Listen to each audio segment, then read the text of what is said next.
Hey, my name is Charmaine Ko. I am 16 years old this year, and I am a fully 100% KL born and bred girl, and I am still in high school.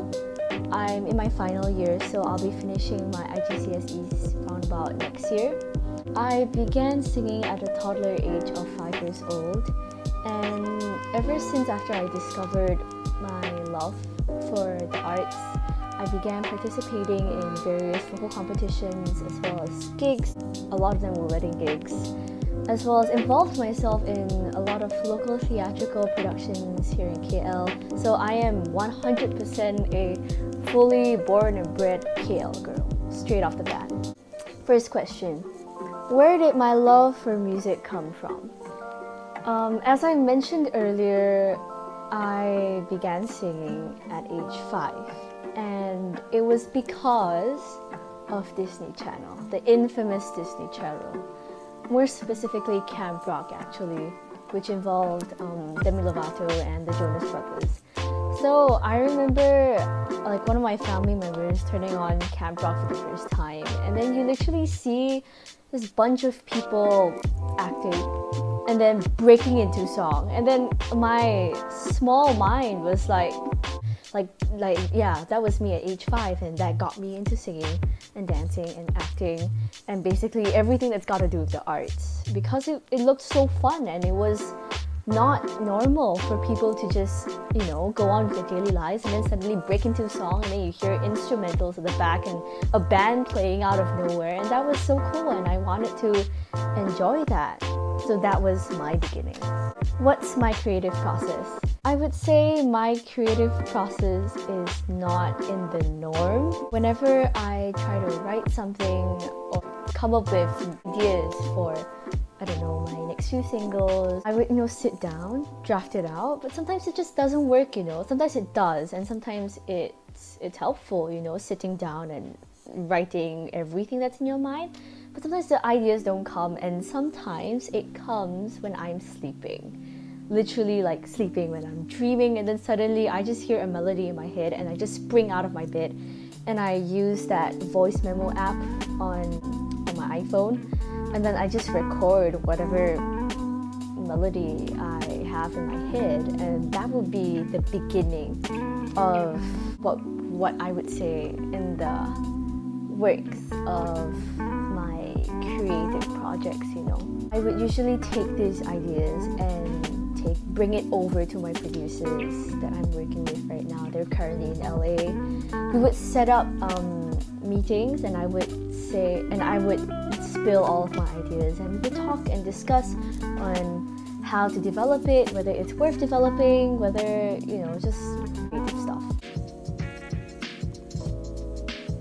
What can you do or not do in terms of your music? Are there any limitations?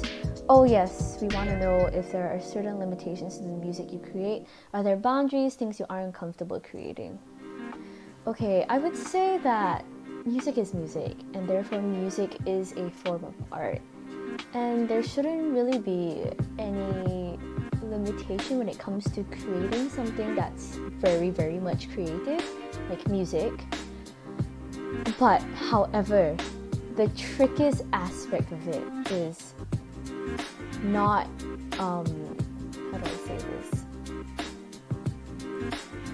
Is not, I would say the trickiest aspect of creating is being creative to the fullest. Yes. Because sometimes when you create, right, we get absorbed and immersed into like standards, be it like the musical aspect of it. Oh, it has to sound like this. It has to sound like this. I want it to sound like someone else. But because we confine ourselves into those standards, it's very hard to access our own authenticity and creativity that we already have within us, and that's something that I'm working on myself too. Because sometimes when you hear works of other people, you're like, oh my god, this is so cool. Why didn't I think of this in the first place? I should add that. But by doing that, sometimes we're not being creative, And sometimes it can also limit the authenticity of the whole track itself. And I think that's one of the trickiest aspects when creating, you know. I would say that's something that I have to work on very much as well. But in terms of things that I'm uncomfortable creating, I would say uncomfortable creating. I would say sometimes emotional topics like being heartbroken or something that's got to do with the human condition, like love, can sometimes be a little bit difficult to convey, mainly because, for me specifically, because I'm very, very picky in terms of the words I choose, because different words have different connotations and I want it to be as accurate as possible. I want the listener to really experience whatever it is that I was feeling at that time, you know. And I think that's also, I wouldn't say I'm uncomfortable creating, it just takes a lot more juice out of me, and which explains sometimes there are delays in my my progresses when I'm creating, but I think those delays are needed, you know. Anyways, right, next question. How's it like being 16 and releasing music? It is a dream. It feels like I'm on a cloud with a nice little blankie. It's such a dream that I am so appreciative and grateful of everything that I've been through, and obviously my family, because they are like my support pillars, literally. Like, they support me in everything I do. Who are your role models?